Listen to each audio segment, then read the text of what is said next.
El día de hoy estaremos hablando del caso de la niña Omaira Sánchez. Bienvenidos y comenzamos. Omaira Sánchez nació el 28 de agosto de 1972 en el Hospital San Lorenzo en el municipio de Armero, Colombia. Tenía 13 años. Quienes la conocieron la describieron como una niña alegre, educada, a la que le gustaba el estudio, el baile y la poesía. En la escuela se caracterizaba por ser la mejor del salón. La recuerdan como una buena amiga.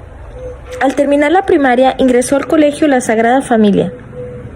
Había escogido este colegio debido a que decía que no quería estudiar con hombres. Todos los domingos asistía a las 6 de la mañana, se dirigía a la iglesia para confesar y comulgar, siempre dispuesta a ayudar a los demás. Mayra vivía en el barrio Santander de Armero, en Colombia. Vivía con su padre Álvaro Enrique, su madre María Leida Sánchez, su hermano Álvaro, su tía María Adela, su prima y abuela. Su madre para ese entonces, a finales de noviembre, había terminado sus estudios de enfermería. Armero, por lo que trabajaba en el hospital de la ciudad y quería ascender, pero para eso necesitaba el diploma, por lo que viajó a Bogotá. Ese día la fueron a despedir a la flota Rápido Tolima. Omaira, al despedirse, dijo lo siguiente: «Vaya mamá, tranquila, yo acá me quedo estudiando juiciosa y cuido a mi hermanito para que haga los trabajos bien, pero váyase tranquila y dele gracias a Dios de la oportunidad que le está dando. Váyase para Bogotá, que allá viviremos un día». Días antes, el volcán Nevado del Ruiz había botado cenizas. La noche del 13 de noviembre de 1985 había una tormenta y junto al agua caían cenizas. Nuevamente la noche caía y las familias se fueron a dormir para al día siguiente salir a trabajar e ir a la escuela, su rutina diaria, sin saber que sería su última noche. El Nevado del Ruiz dio su primer estruendo, despertando así con furia después de 69 años, descargando su furia con el pueblo de Armero, en Colombia, provocando un desastre que le daría la vuelta al mundo. Armero desapareció. Aquel pequeño pueblo donde vivían aproximadamente 29,000 personas fue impactado por el sedimento y agua que bajaba desde las laderas del volcán. Allí perdieron la vida más de 23,000 personas y se estima que otras 2,000 fallecieron en los municipios de los alrededores como Chichina y Vía María. En total, alrededor de 25,000 personas. Esa noche, Omaira se encontraba con su padre, hermano, abuela, tía y prima. Al escuchar los fuertes ruidos que emitía el volcán y la avalancha que se aproximaba, trataron de huir, pero era demasiado tarde. Lodo y escombro venían a 1,000 por hora bajando. No tuvieron otra opción que esconderse por debajo de la cama, pero en cuestión de minutos las casas quedaron sepultadas. Miles de personas perdieron la vida al instante, otros quedaron en gritos de dolor, luchando entre escombros. Quedaron sepultados entre el lodo, casas, escuelas, parques, iglesias, estación de bomberos y policías. El 14 de noviembre llegaron 2 rescatistas, pero no había acceso, ya que la oscuridad de la noche y el lodo dificultaron la entrada al lugar. No fue hasta 12 horas después que pudieron ingresar a Armero. Muchos de los que esperaban ayuda perdieron la vida tras largas horas de espera. Pero la imagen que daría la vuelta al mundo fue la que encontró el rescatista llamado Jairo, rescatista de la Cruz Roja Colombiana, junto a su compañero Gustavo, socorrista de la Defensa Civil Colombiana. Era la niña Omaira Sánchez, que sus piernas quedaron atrapadas entre escombros, lodo y el cuerpo de sus familiares ya sin vida, pero su cabeza y manos se podían ver. Su imagen daría la vuelta al mundo rápidamente, pues los medios de comunicación centrarían sus cámaras en la pequeña Omaira, quien pasó 72 horas con miedo, hambre, frío y dolor. El mundo entero era testigo de la fortaleza de Omaira y sus ganas de salir con vida. Los socorristas hicieron una especie de puente con tejas y palos para rescatarla, pero solo lograron liberarla de la cintura para arriba. Pero se les dificultaba debido a que estaba aprisionada y podían lastimarle sus piernas. Omaira vio el esfuerzo de los socorristas y el cansancio en ellos, por lo que dijo lo siguiente: «Váyanse a descansar un rato y después vengan y me sacan de aquí». Pero nadie la dejó, siempre turnándose estaban. Para ese entonces la tecnología no estaba tan avanzada y no había la maquinaria necesaria para poderla sacar, que sufriera ningún daño. Pero de pronto se dan cuenta que el agua la va sumergiendo, por lo que le colocan un neumático para tenerla a flote y que pudiera reposar su cabeza y pudiera dormir. Los rescatistas querían saber qué era lo que le aprisionaba en sus piernas, por lo que se dan cuenta que es una plancha de concreto sobre sus piernas dobladas. Omaira dijo que sus pies tocaban el brazo y cabeza sumergida de su tía ya muerta. A la vez decía que no abandonaran a su mamá, por favor, que estaba en Bogotá y quedaría sola. Tenía un corazón bueno y bondadoso, que decía: vayan por los demás y luego regresan por mí. Las autoridades trataron de llevar maquinaria que tratara de succionar el agua a su alrededor, que iba creciendo conforme transcurrían las horas, pero la más cercana estaba en Medellín, lejos de Armero. A medida que se iba debilitando y perdía sus fuerzas, dijo: tengo miedo que suba el agua y me ahogue, porque yo no sé nadar. Incluso estaba preocupada porque se perdería su examen de matemáticas que ese día tendría, y decía que su abuelita le tenía sujetadas las piernas y que por eso era muy difícil que ella saliera. Su cara se hinchó, sus ojos se cubrieron de rojo, sus manos se hicieron blancas. Pidió cosas dulces, soda y galletas, y pidió ser entrevistada, y pidió permiso para enviarle a su madre unas palabras, que fueron las siguientes: mami, te quiere mucho papi, hermano y yo. Adiós, madre. En la tercera noche comenzó a delirar. Decía que no quería llegar tarde a la escuela e imaginaba que era una reina de belleza. La maquinaria llegó, pero tarde, pues Omaira habría fallecido el 16 de noviembre de 1985 a las 9:15 de la mañana. Según los reportes, se decía que de gangrena o hipotermia. El hermano de Omaira sobrevivió. Él dormía con su papá. Don Álvaro lo colocó en un marco de la puerta que sirvió como bote salvavidas para Alvarito. Cabe mencionar que un año antes informó de la actividad inusual en el Nevado del Ruiz. Las autoridades hicieron un mapa de riesgo en octubre, destacando el peligro de caída de ceniza y rocas. Muchos de los sobrevivientes hablaron de la poca información y difusión. Cada año miles de personas visitan el lugar donde reposa Omaira, la divina niña como la llaman. Muchos llegaron a pedir favores, pues se dice que Omaira ha llegado a cumplir dichos milagros. Y este fue el caso de Omaira Sánchez. Me despido y nos vemos hasta la próxima. El día de hoy les estaré hablando del caso misterioso de las hermanas González Valenzuela, mejor conocidas como las Poquianchis.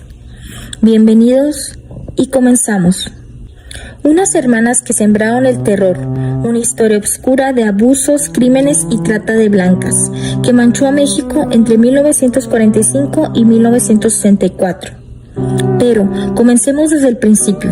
Nos trasladaremos hasta la infancia de las hermanas González Valenzuela, María de Jesús, María Luisa, María del Carmen y Delfina, siendo esta última la hermana mayor y líder, oriunda del Salto, Jalisco, provenientes de una familia pobre.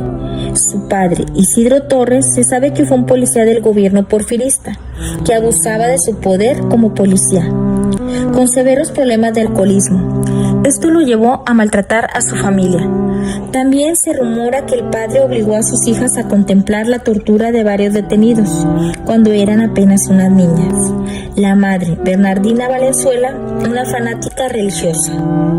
La violencia del padre llegó a tal extremo que su hija María del Carmen en una ocasión decidió huir de su casa, siendo esta una adolescente junto a su novio Luis. Su padre, al enterarse, va a buscarla y al encontrarla le propinó una golpiza para después encarcelarla.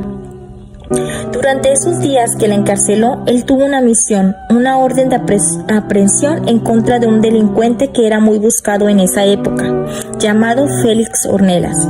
Pero realizarla mató al criminal con varios disparos en la espalda, una acción que fue ilegal, puesto que el detenido no puso resistencia alguna, por lo que el señor Isidro huyó, dejando a María del Carmen en la cárcel 14 meses.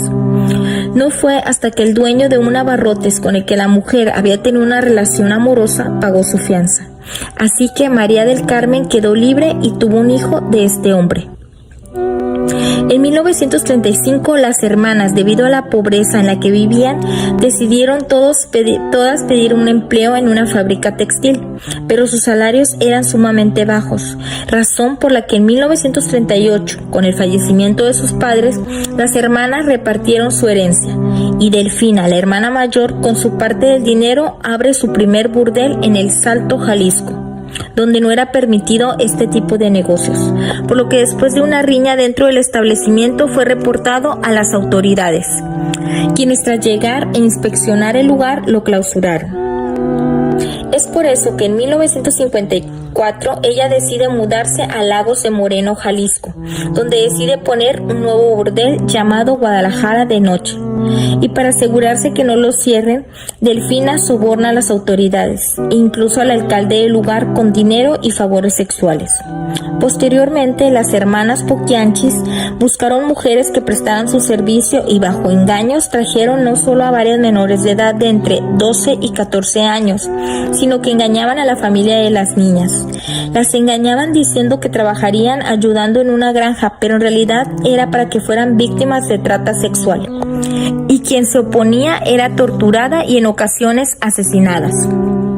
El sitio se hizo popular y Delfina tenía más ingresos a costa de la explotación de menores y repartía muy poco a las jóvenes que mantenía esclavizadas. Se dijo que las alimentaba con una tortilla y un poco de frijoles, una vez por día. Y no solo eso, se habla de que las obligaba a que con parte de sus escasos ingresos las víctimas sexuales debían regalarle detalles como ropa, zapatos, etc. Cientos de menores eran reclutadas, amenazadas, maltratadas y forzadas a tener relaciones sexuales con los clientes tras baños de agua helada y en ocasiones con hielos. Las niñas con vestidos cortos eran mandadas a la calle para conseguir clientes a quienes debían tratar de la mejor manera si querían seguir con vida. Delfina, quien enfrentó la inesperada muerte de su hijo Ramón Torres el Tepocate, quien apoyaba a su madre en el manejo y sometimiento de las víctimas sexuales, las cuidaba, golpeaba, violaba y vigilaba, evitando que escaparan del burdel. Una noche festejaba con uno de sus amigos, donde en un enfrentamiento con un sargento de la policía le costó la vida. La muerte del Tepocate enlutó permanentemente a las hermanas González, que vestían siempre de negro. El apodo de las Poquianchis. Para hacer crecer la empresa familiar, María de Jesús halló un local en León, Guanajuato, el cual bautizó como la Barca de Oro, pero los lugareños optaron por llamarlo el Burdel de las Poquianchis. El apodo se debe a que el dueño de la cantina que rentaba a María de Jesús era un homosexual conocido con ese apodo, el Poquianchis. Tras cumplir 25 años, las hermanas creían que las mujeres ya no les servían, por lo que pedían que una especie de verdugo se las llevara para encarcelarlas en cuartos muy estrechos y dejarlas sin alimento, hasta que fallecieran. En otras ocasiones los verdugos se deshacían de las mujeres con golpes, quemándolas vivas o lanzándolas de cierta altura para ocultarlas, cavaban un hoyo en el rancho y se enterraban. También quienes resultaban embarazadas eran asesinadas o se les practicaban abortos forzados, y muchas de ellas perdían la vida por las condiciones insalubres en las que se hacían. Se dice que alguna vez permitieron que una tuviera un bebé, pero solo para que éste fuera vendido. Sus condiciones de vida eran tan malas que se cuenta que un cliente frecuente que apodaban el Capitán Águila Negra le regaló un costal de cacahuates para que se alimentaran, pero al comer demasiado, una de ellas murió luego de que su estómago se inflamara. Además de tener choferes, vigilantes, entre otras cosas, las Poquianchis contrataban hombres para hacer el trabajo sucio. Ellos se encargaban de acabar con la vida de quienes estuvieran en su contra o ya no fueran útiles en el negocio. Si bien las hermanas nunca mataron con sus propias manos, tenían personas a las que les daban esas órdenes de asesinar. Ante esta hostilidad, buena parte de las víctimas de trata preferían ganar la confianza de las Poquianchis para así cuidar el lugar o castigar a otras compañeras. Pasaron 10 años y en 1964 se trasladaron a otro sitio, al rancho de San Ángel. Ahí Catalina Ortega logró huir del lugar para denunciar a la comandancia de León, Guanajuato. A los días, la policía llega al rancho y capturan a Delfina, María de Jesús y María Luisa, junto a todos sus ayudantes. Las Poquianchis finalmente caen ante la justicia bajo los siguientes cargos: asesinato, secuestro y tortura, pero negaron su culpa y se pronunciaron inocentes. Ante la negativa y como parte de las investigaciones, las autoridades escatearon sus sitios y encontraron de 91 a 150 restos y cadáveres de las mujeres que habían sido asesinadas, incluyendo bebés recién nacidos. Con estas pruebas fueron condenadas a 40 años de prisión. Delfina, conocida como la Poquianchis Mayor, falleció a los 56 años en la cárcel el 17 de octubre de 1968. Se dice que fue después de caerle en la cabeza una cubeta de cemento. María Luisa, apodada Eva la Piernuda, dio la vida en su celda. Se dice que sufría terribles pesadillas en las que los vecinos de la localidad la linchaban. En otras fuentes se dice que murió en un psiquiátrico. En noviembre de 1984, luego de ser consumida por un cáncer hepático, y María de Jesús fue la única que falleció en libertad. Cabe mencionar que Carmen murió de cáncer antes que se desatara el escándalo en 1949. Se les atribuye más de 150 muertes y sus vidas han sido inspiración de obras de teatro, novelas y películas. La historia de las Poquianchis viajó en el tiempo, creando así una leyenda oscura de estos terribles crímenes, siendo así una de las más terribles de México. ¿Y tú qué opinas de este caso? ¿Crees que fue justa la condena? Al final, ustedes son los que tienen la última palabra. Me despido. Hasta la próxima. El día de hoy estaremos hablando del caso del submarino Titán. Bienvenidos y comenzamos. El domingo 18 de junio desaparece con 5 personas a bordo un sumergible de la empresa Ocean Gate Expedition, que llevaba turistas y expertos a visitar los restos del transatlántico.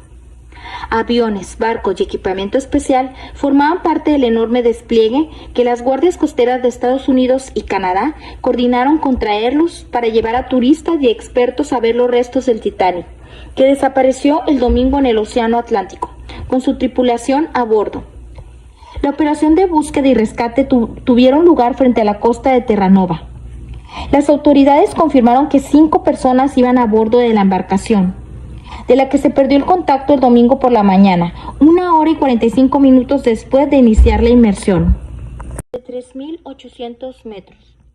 Los 5 pasajeros eran el millonario y aventurero británico Hamish Harding, de 58 años, el millonario pakistaní Yazada Daud, de 48 años, y su hijo Suleiman, de 19 años.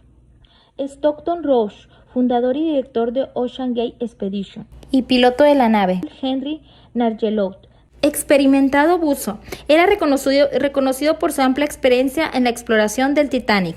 El submarino perdido fue diseñado con una capacidad de emergencia de 96 horas. Ese margen se reduce a medida que avanzan las horas. Se describió el área en la que se llevó a cabo la búsqueda como remota, lo que dificultó las operaciones. El Titanic era un sumergible para 5 personas y capacidad para descender a profundidades de 4 metros. Sus dimensiones eran de 670 centímetros por 280 centímetros por 250 centímetros. Tenía soporte vital de 96 horas para una tripulación de 5 personas. Viajaba a 3 nudos, eso es alrededor de 5.5 kilómetros por hora. Además de llevar a turistas y expertos al naufragio del Titanic, se utilizaba para estudios e inspecciones del sitio, investigación y recopilación de datos, producción de películas y medios. Estaba equipado con una plataforma integrada desde la que el sumergible se lanza y a la que regresa antes y después de cada inmersión. Lamentablemente, el jueves 22 de junio, un vehículo operado por control remoto encontró el cono de la cola del submarino Titán. La Guardia Costera de Estados Unidos informó que los 5 pasajeros del Titán fallecieron instantáneamente, cuando el sumergible sufrió una implosión catastrófica. A solo 1.600 pies de la proa del Titanic, en el contexto de un submarino, la implosión puede ocurrir cuando la presión externa del agua que rodea el sumergible es tan intensa que supera su capacidad de resistencia. Esto puede hacer que la estructura del submarino se deforme, se rompa y colapse hacia adentro. Mientras las autoridades siguen buscando restos del submarino Titán, quedan muchas preguntas, entre ellas cuándo se produjo la implosión y qué falló exactamente. Hasta ahora los equipos de búsqueda han localizado el cono de ojiva del Titán, y un extremo de su casco de presión en un gran campo de escombros y el otro extremo del casco de presión en un segundo campo de escombros más pequeño. Bobby Chacón, agente especial retirado del FBI y antiguo jefe del equipo de submarinismo, dijo lo siguiente: lo que ocurre es la implosión y luego hay simultáneamente una explosión, porque hay cosas dentro, por ejemplo, tanques de oxígeno que estaban dentro de este búnker. Las dos cosas que se encontraron, los conos o las tapas de esa nave, eran de titanio, así que no se destruyeron. Luego, la cubierta de fibra de carbono que constituía la mayor parte de la nave se deshizo en la implosión. Esto es lo que se sabe hasta el momento del submarino que exploraba al Titanic. Pero, como dato curioso, Hasman Daud, hermana mayor del millonario pakistaní Janzada Daud, dijo que su sobrino había revelado días antes del viaje que no estaba muy dispuesto a hacerlo, ya que no se sentía preparado y estaba aterrorizado por el viaje, y solo se unió a la expedición para complacer a su padre en el Día del Padre. En otra versión se dice también que la mamá de Suleiman le cedió el lugar a su hijo, ya que en un principio la que viajaría con el esposo era ella. Otro dato curioso es que Stock Roche se casó en 1986 con Wendy Roche. La esposa del hombre que piloteaba el sumergible es descendiente de una pareja adinerada que murió cuando se hundió el famoso transatlántico en 1912. Era tataranieta de Isidor e Ida Strauss, quien se ha hecho conocida por una historia del Titanic en la que supuestamente decidieron morir juntos. Cuando el barco se hundía, tomados del brazo, los sobrevivientes dijeron que Isidor no quiso subir a un bote salvavidas cuando mujeres y niños seguían esperando ser rescatados, y su esposa durante 4 décadas declaró que no iba a abandonar a su esposo. Otro dato curioso fue que Brian Sass, hijastro del multimillonario Hamish Harding, se fue a un concierto de Blink 182 en plena misión de rescate, cuando estaba desaparecido el submarino, cuando se decía que les quedaban 20 horas de oxígeno. Y este fue un caso muy reciente ocurrido hace una semana. Lamentable lo que sucedió con el submarino. Es todo por el momento. Me despido y nos vemos hasta la próxima. El día de hoy estaré hablando del caso misterioso de Adelir Antonio de Carli, el sacerdote que voló atado a 1000 globos. Bienvenidos y comenzamos. Adelir Antonio de Carli nació en febrero de 1966 en Pelotas, Río Grande do Sul, en Brasil, proveniente de una familia humilde y trabajadora. Sus padres se dedicaban a la agricultura, actividad que él también desempeñaba.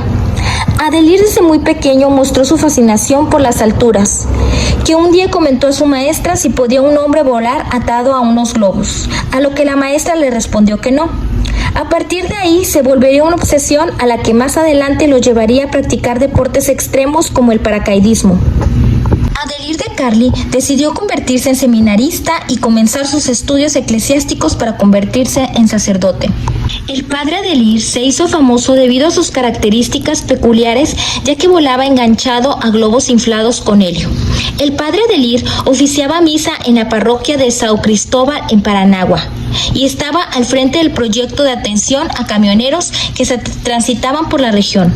Era para ese entonces un paracaidista experimentado y sus vuelos llamaban la atención de la gente, y gracias a estos actos podía recaudar dinero para financiar las obras de un hotel para camioneros, un lugar de descanso para los conductores de paso por Paranagua. Cabe destacar que el padre realizó algunas hazañas, incluida una que terminó en Argentina el 13 de enero del 2008, en donde recorrió en 4 horas los 11 kilómetros entre Ampere, en el estado de Paraná, Brasil, y la ciudad de Argentina de San Antonio, en Misiones. En ese vuelo se utilizaron 600 globos con gas helio y voló a una altura de 5.300 metros sobre el nivel del mar, donde el viaje fue todo un éxito.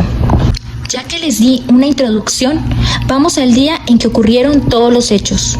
El 20 de abril del 2008, Adelir de Carli emprendió un nuevo vuelo, con ayuda de 1000 globos de colores, inflados con helio y sentados sobre una silla atada a globos sin motor.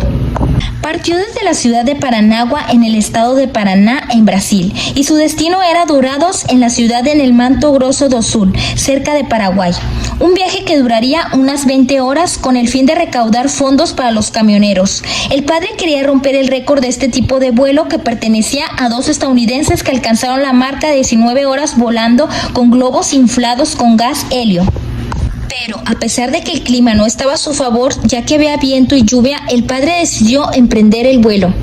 Llevaba paracaídas, chalecos salvavidas, casco, ropa impermeable, dispositivo GPS, teléfono celular, teléfono satelital, traje térmico de vuelo, comida y agua.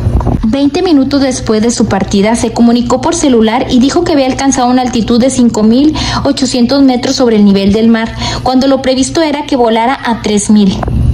Tras comunicarse, el sacerdote dijo lo siguiente: gracias a Dios estoy bien de salud, con la conciencia tranquila. Hace mucho frío acá arriba, pero todo está bien. Tiempo después hizo un nuevo llamado y pidió a los servicios de emergencia ayuda y asesoramiento para utilizar el dispositivo de geolocalización por GPS que llevaba con él, pero no sabía usar. A las 21 horas se comunicó con la policía militar cuando estaba a unos 25 kilómetros del municipio de São Francisco do Sul, en Santa Catarina. Posteriormente a eso, ya no se supo nada de él. Tras no saber su paradero durante semanas, personal del ejército, del cuerpo de bomberos, de las fuerzas de seguridad y voluntarios buscaron por tierra y mar al padre, confiados en que estaría perdido en algún lugar aislado. Encuentran el cuerpo del sacerdote Adelir. El 4 de julio del 2008, es decir, 75 días después de su vuelo, que un barco de Petrobras encontró restos humanos. Encontraron solo la parte superior y no se sabe qué pasó con la otra parte del cuerpo, cerca de la costa de Maricá, en el Río de Janeiro, a 1.000 kilómetros al noroeste del lugar donde se perdió. Un examen de ADN usando material genético de los restos con material de un hermano del cura Adelir indicó que los restos eran del religioso. A pesar de que no se sabe a ciencia cierta cómo murió, se cree que los vientos lo hicieron elevar a una altura máxima y lo llevaron sobre el mar, cuando en realidad tenía que volar pegado a la costa. Se dice que quizá en algún momento el sacerdote debió haber perdido el equilibrio o su silla se desganchó y cayó sin poder abrir su paracaídas. Los feligreses ofrecieron un funeral y donde sería enterrado en la ciudad de Ampere, al que acudirían miles de feligreses a despedir al llamado sacerdote de los globos. Y esto fue todo por el día de hoy. Me despido y nos vemos hasta la próxima. Buenas noches. El día de hoy estaremos hablando del caso de Grady Franklin Stiles, el chico langosta. Bienvenidos y comenzamos. La historia del día de hoy, debido a su condición por sí sola, ya es sorprendente, mas los hechos involucrados hacen que sea casi un guión de película de terror. Pero sin tanta introducción, comencemos con la historia de Grady Stiles Jr., el niño langosta. La familia Stiles se ha visto afectada por más de un siglo con ectrodactilia. Pero, ¿qué es la ectrodactilia? Es una condición comúnmente conocida como el síndrome de pinza de langosta, donde falta el dígito central y la mano tiene una hendidura donde el metacarpiano del dedo debería estar. Esta división da a las manos la apariencia de pinzas de langosta, aunque los casos varían en severidad. Esta afección se presenta tanto en las manos y los pies, y si bien es una condición heredada, puede saltar una generación, aunque el término ectrodactilia suena estéril en comparación con síndrome de langosta. William Stiles fue aparentemente el primero en la familia en mostrar la condición en 1805. Fue seguido por Jacob Stiles, Eliseo Stiles y Grady Stiles padre. Grady padre fue una atracción de feria y cuando Grady Franklin Jr., el chico langosta, nació en Pittsburgh, Pensilvania, el 18 de julio de 1937, su padre lo agregó a su acto cuando tenía apenas 7 años. La condición de Grady era grave, ya que era incapaz de caminar. Aprendió a usar manos y brazos para la locomoción y como resultado desarrolló fuerza superior del cuerpo. Se casó 2 veces con Mary Teresa Herzog y una vez con Barbara Browning. Tuvo 4 hijos, 2 de ellos, una niña Katy y un niño Grady III, nacieron con variaciones de ectrodactilia. Aunque los hermanos eran de madres diferentes, a veces recorrían juntos como la familia langosta. Eddie Jr. tenía un lado oscuro. Él era conocido por ser un borracho abusivo. A menudo usaba su fuerza aterradora para golpear a su esposa e hijos. Cuando su hija mayor, Donna, se enamoró y se comprometió con un joven en 1978, Grady no aprobó su elección. La noche antes de que la pareja se casara, Grady tomó una escopeta y asesinó al joven novio a sangre fría. El juicio fue un circo mediático en el tribunal. Grady confesó abiertamente su crimen y mostró poco remordimiento. Sin embargo, utilizó su condición a favor. Se dijo que dado a que el sistema penitenciario no estaba equipado para hacer frente a su discapacidad, la razón era que Grady sufría de cirrosis hepática y enfisema, además del síndrome de ectrodactilia, por lo que confinarlo a una institución de este tipo constituiría un castigo cruel e inusual. Grady quedó fuera con 15 años de libertad condicional. Poco después del juicio, en 1989, volvió a casarse con Mary Teresa y continuó abusando físicamente a su familia. En 1992, Mary Teresa le mencionó a su hijo de un previo matrimonio, Harry Glenn Newman Jr., quien era un artista de circo. Mencionó que había que hacer algo respecto al comportamiento abusivo de Grady. Se sentía invencible y cuando volvió a golpear a su familia, una de sus burlas favoritas era: "Yo maté antes y me salí con la mía, puedo hacerlo de nuevo". Con el tiempo la familia tuvo suficiente y el 29 de noviembre de 1993, Grady fue asesinado a tiros por un a sueldo. El sicario tenía 19 años de edad y era un vecino de la familia Stiles. Le pagaron $1,500 en efectivo María y su hijastro Harry para ponerle 3 balas al cráneo de Grady Stiles Jr. White, el sicario, fue declarado culpable de asesinato en segundo grado y sentenciado a 27 años. Harry fue considerado el autor intelectual del complot, por lo que fue declarado culpable de asesinato en primer grado y sentenciado a cadena perpetua, mientras que María fue declarada culpable de conspiración para cometer el asesinato y fue declarada a 12 años de prisión. En su defensa, María dijo lo siguiente: "Mi marido iba a matar a mi familia. Creo que desde el fondo de mi corazón lamento lo que sucedió, pero mi familia está a salvo ahora". Pero la familia ha seguido. Grady III tiene una hija, Sarah, que no tiene ectrodactilia. Katy está casada y tiene una hija langosta, la amada Misty.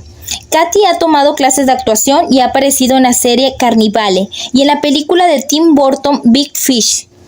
Grady Jr. está enterrado con Stiles padre en la sección de Sunset Memory Garden, cementerio en Tonotosasa, Florida. Y este fue el caso de Chico Langosta, un caso que pareciera sacado de una película de horror. Por el momento fue todo y me despido y nos vemos hasta la próxima. 3, 2, 1, comenzamos. Buenas noches. El día de hoy estaremos hablando del caso misterioso de Franklin Glyde. Va de nuevo, otra vez hasta que me salga.